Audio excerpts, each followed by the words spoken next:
these stalkers in place, he's going to be able to do a lot of damage. But because of this narrow choke, he has 5 sentries with a lot of oh, is there an overseer? Yeah, the overseer is going to be able to almost, yeah, and he does take out the observer. Very, very nice play there.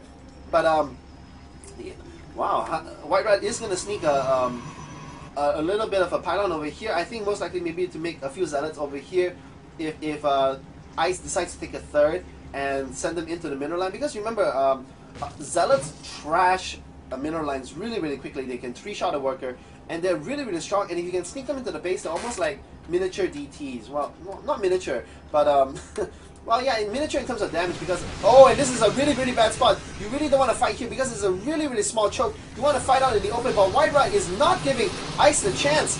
And, yeah, wasting a whole bunch of energy. But these sentries, man, they have only 1 sentry uses energy. Everybody else is at almost practically 200. And Ice was actually really, really good that he was able to make sure he wasn't caught. But look at this. Actually, this army is completely trapped on the left side. He is going to try to squeeze over here.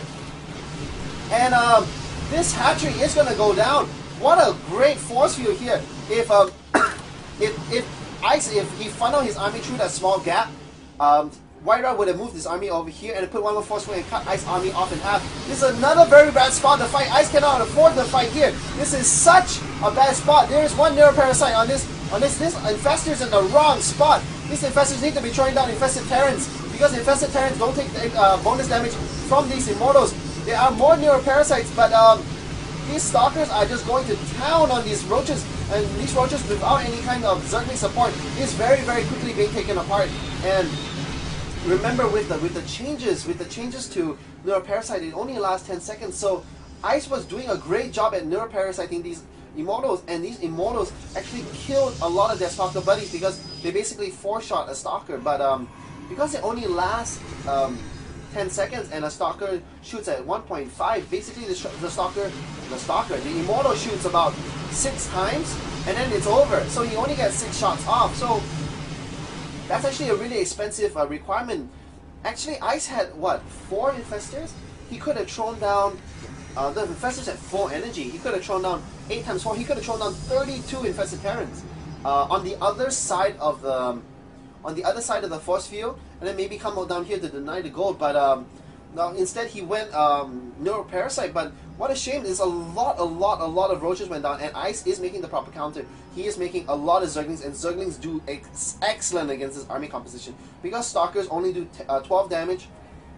Well, excuse me, they do 10 damage, but they have the +2 attack. They do 12 now, and immortals do 20 damage because of the +2. They do 24, and yeah, it's just not the right army composition. And we have one more observer going down. It's just not the right army composition for the Protoss. But if the Protoss can stay inside these narrow chokes, and remember, he still does. No, okay, he lost all his sentries. He's sticking to a very, very stalker-heavy army. But Ice is behind in terms of income. Looking at the income tab, he does have the same amount of harvesters, but because they are basically in 2 base, WhiteRa is pulling ahead because he does have the gold, and this is a huge stalker army. Looking at the army counts, 6,200 versus 3,007. Ice does have broodlords. He is making 5 broodlords. He does have a 6th one on the way. The Greatest Spire has been completed for a while, but Zerglings and broodlords are going to be very good if they can get it. The key thing is going to come down if these stalkers have blink, and they, wow, look at that, they do have blink. So these stalkers are going to be able to blink on top of these broodlords and do a lot of damage. It's going to come down to the placement of these stalkers. The stalkers are going to very nice transfuse on this broodlord. This broodlord is staying alive, but all the Zerglings in the front go down, and the stalkers blink underneath the broodlords, and the broodlords are falling very, very quickly, and the Queen is taken out. And looking at the armies tab, 4,500 versus basically 700, and this broodlord is like, wow, FML. Screw my life. Oh my god, what a game! Like, I think wow, how could that gone differently? I think that it really came down to this huge battle. Ice and WhiteRa macroed up really, really strongly.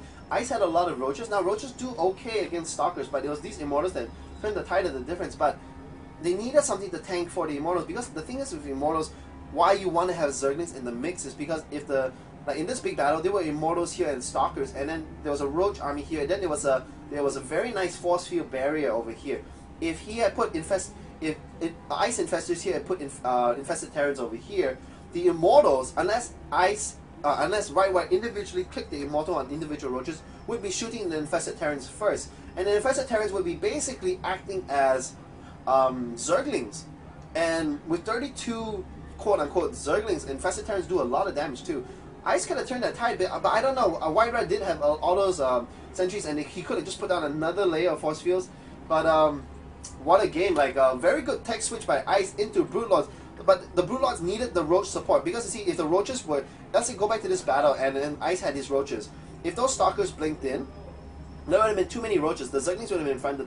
The Stalkers would not have been able to blink. If they try to blink forward, half would come here, other half would come here, and they wouldn't be able to get a nice concave on the Broodlords. It really came down to this big battle. Ice lost too much army, and WhiteRa didn't allow him to macro up. But what a game! On the income, they were dead even. It just came down to that one critical battle. But what a game! I can't wait to cast game 2. This is a really, really good bunch of players, and yeah, I'll see you guys in game 2. This is HD Phoenix signing out.